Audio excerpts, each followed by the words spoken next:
Good evening friends.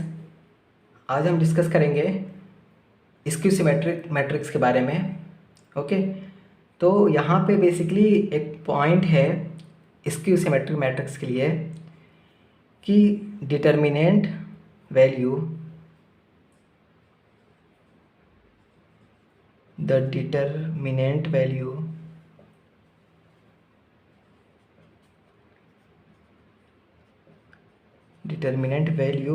of a skew symmetric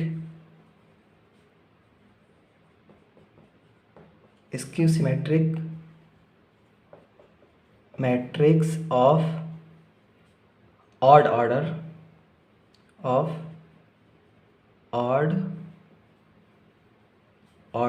is always zero.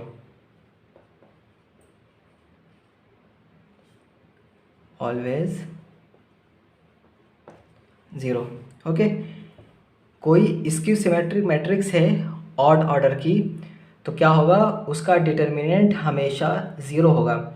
Skew symmetric matrix हमने पहले lecture में इसके पहले डिस्कस किया था। ओके, ऑड ऑर्डर का मतलब क्या हुआ, 3x3, 5x5, इस टाइप से ऑड ऑर्डर। इवन ऑर्डर का मतलब क्या है, 2x2, 4x4, इस तरीके से। ओके, तो हम देखेंगे कि डिटर्मिनेंट वैल्यू जो है skew symmetric matrix of odd order की ज़ीरो होती है। हम एक मैट्रिक्स बना के उसको देखेंगे। तो यहाँ पे एक मैट्रिक्स हम लेते हैं, स्क्यू सिमेट्रिक मैट्रिक्स बनाते हैं। तो हमने बताया था स्क्यू सिमेट्रिक मैट्रिक्स होने के लिए क्या होना चाहिए। सबसे पहले उसका मेन डायगोनल ज़ीरो होना चाहिए स्क्यू सिमेट्रिक मैट्रिक्स के लिए।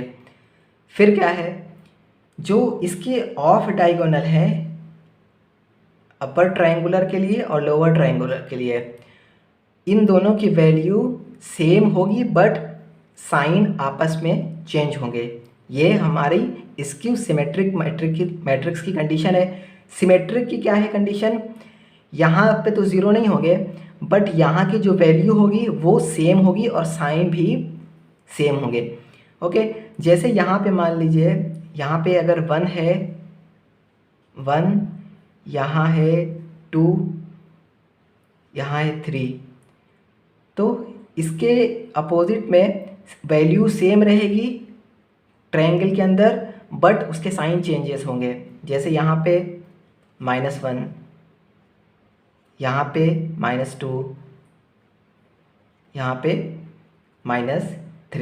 ओके, तो यहाँ पे क्या है कि एक इस तरीके से ट्रायंगल बन रहा है यहाँ पे, और एक ट्रायंगल यहाँ पे इस तरीके से बन रहा है।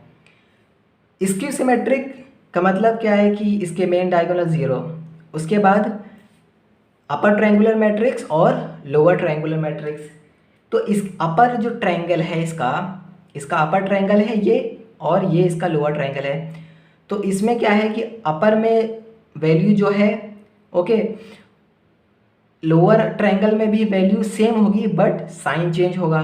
तो ये हमारी क्या कहलाएगी, मैट्रिक्स स्क्यू सिमेट्रिक मैट्रिक्स कहलाएगी। अब हमें इसका डिटर्मिनेंट निकालना है। डिटर्मिनेंट निकालना है तो सबसे पहले पहली वैल्यू को लिखते हैं, पहले ये वैल्यू है। उसके बाद इस कॉलम को और इस रो को इस तरीके से कर देंगे। उसके बाद ये वाली वैल्यू हमें बचेगी 0, 3, -3, 0। तो इसको क्या करेंगे, इसको आपस में मल्टीप्लाई करेंगे इस तरीके से, 0 × 0, 0। उसके बाद माइनस लगाएंगे, माइनस लगाने के बाद इसको मल्टीप्लाई करेंगे, 3 × 3, 9, और माइनस के साथ -9, माइनस यहाँ पहले से और -9 यहाँ, तो यहाँ पे क्या हो जाएगा, +9। ओके, उसके बाद ये वाली वैल्यू लिखेंगे माइनस साइन के साथ लिख लिए। उसके बाद ये वाली रो को और ये वाले कॉलम को ढक देंगे। उसके बाद कौन सी वैल्यू बचेगी, ये वाली और ये वाली वैल्यू बचेगी। इसको इसके साथ मल्टीप्लाई करेंगे, इसको इसके साथ मल्टीप्लाई करेंगे। -1 × 0 0, ओके। और फिर उसके बाद -2 और 3 कितना हुआ, -6 और माइनस यहाँ पहले से था +6। एक तो 3 × 6 है, उसके साथ माइनस है, और यहाँ पे पहले भी माइनस लगा के हम लिखते हैं, तो उसका माइनस और इसका माइनस प्लस हो गया 6। उसके बाद +2 प्लस माइनस +2। तो इस कॉलम को और ये वाली रो को ढकने के बाद में क्या है, ये वाला हमारे पास एलिमेंट बचेगा, तो इसको आपस में मल्टीप्लाई करेंगे। -1 -3 इसको मल्टीप्लाई करेंगे 0, ओके। तो ये वैल्यू क्या होगी, 0 9 0। ये वाली वैल्यू क्या होगी, -6। ये वाली वैल्यू क्या होगी, +6। टोटल क्या होगा, 0, ओके। तो क्या हमने ये जो स्टेटमेंट लिखी थी वो सेम है कि नहीं आखिर। Determinant value of a skew symmetric matrix of odd order is always 0। ये हमारे पास डिटर्मिनेंट 0 मिल रहा है। सबसे इम्पॉर्टेंट जो चीज़ है कि हमेशा जो मैट्रिक्स है उसमें पहचानना है कि कैसे मैट्रिक्स सिमेट्रिक आ रही है या स्क्यू सिमेट्रिक किस तरीके से आ रही है, वो हमें ध्यान रखना है हमेशा। स्क्यू सिमेट्रिक के लिए क्या है, मेन डायगोनल 0 और अपर ट्रायंगल जो लोअर ट्रायंगल है, तो अगर अपर ट्रायंगल की वैल्यू जो भी है और उसका सेम लोअर ट्रायंगल में भी होना चाहिए, बट अपोजिट साइन के साथ में होना चाहिए, ओके। तो अपोजिट साइन के साथ होगा तो वो क्या कहलाएगा, हमारा स्क्यू सिमेट्रिक मैट्रिक्स कहलाएगी, ओके। एक स्क्यू सिमेट्रिक मैट्रिक्स का और स्टेटमेंट है, बट वो क्या है, इवन ऑर्डर के साथ में है, तो उसको भी हम यहाँ पे लिख लेते हैं।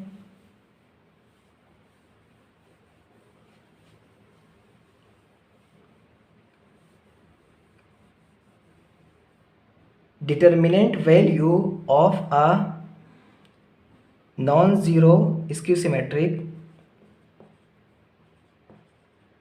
non-zero skew symmetric matrix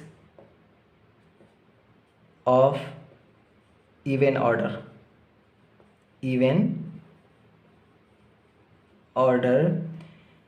is always 0, always 0, sorry always 0 नहीं होगी, ऑलवेज अ परफेक्ट स्क्वायर,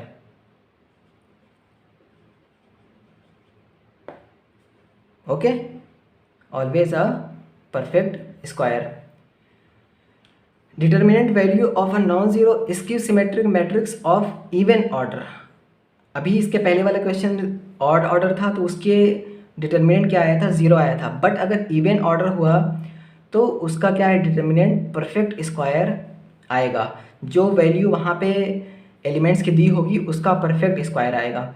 जैसे कि यहाँ पे एक मैट्रिक्स है, मैट्रिक्स A 0 -3 3 0, ये हमारी 2 × 2 की मैट्रिक्स है। 2 × 2 की मैट्रिक्स है, इसका क्या है, मेन डायगोनल 0 है। उसके बाद जो एलिमेंट्स इसके ऑफ डायगोनल के हैं वो अपर साइड में जो ऑफ डायगोनल है वैल्यू तो सेम है, बट क्या है, इसके साइन क्या है, अपोजिट है। तो जब भी देखेंगे कि वैल्यू सेम आ रही है ऑफ डायगोनल की और साइन चेंज है और मेन डायगोनल 0 है, तो वो क्या कहलाएगा, स्क्यू सिमेट्रिक मैट्रिक्स कहलाएगी। और ये 2 × 2 की है, इसलिए क्या है, ये इवन ऑर्डर है, ओके। ये इवन ऑर्डर है, तो तो क्या बोला था कि डिटर्मिनेंट की वैल्यू क्या आएगी, परफेक्ट स्क्वायर आएगी। परफेक्ट स्क्वायर का क्या मतलब हुआ, जो एलिमेंट्स यहाँ दिया होगा, ओके, क्योंकि वैल्यू तो एलिमेंट्स की इन दोनों जगह पे सेम ही है, यहाँ पे भी 3 है, यहाँ पे भी 3 है। अगर यहाँ 9 होता तो यहाँ पे भी 9 होता, जो वैल्यू यहाँ पे होती वही वैल्यू यहाँ पे भी होती, सिर्फ साइन चेंज होते। तो जो भी एलिमेंट्स की वैल्यू होगी वो उसका परफेक्ट स्क्वायर आएगा। तो 3 का परफेक्ट स्क्वायर क्या होता है, 9 होता है। ओके, तो इसको हम डायरेक्ट लिख लेंगे, कभी भी सॉल्व करने की ज़रूरत नहीं। कहीं भी हम देखेंगे, अगर यहाँ पे मान लीजिए 2 क्रॉस 2 की है, 4 क्रॉस 4 की भी हुई, तो उसका एलिमेंट जो भी दिया होगा उसका डायरेक्ट परफेक्ट स्क्वायर कर देंगे, उसको सॉल्व करने की ज़रूरत ही नहीं है। इसीलिए ये सारी चीज़ें कंक्लूज़न याद कराई जाती है, ताकि कॉम्पिटिटिव एग्ज़ाम में कभी भी सॉल्व इस तरीके से देखेंगे तो उसको सॉल्व करने के टाइम वेस्ट करने की ज़रूरत नहीं है, डायरेक्ट हम परफेक्ट स्क्वायर लिखेंगे। अब क्या है कि हम इसका डिटर्मिनेंट निकाल भी लेते हैं। तो डिटर्मिनेंट निकालेंगे 0। इसका बेसिकली क्या है, एक तो डिटर्मिनेंट निकालने के लिए क्या करते थे हम, इसको आपस में मल्टीप्लाई करते थे, ओके, और इसको मल्टीप्लाई करते थे,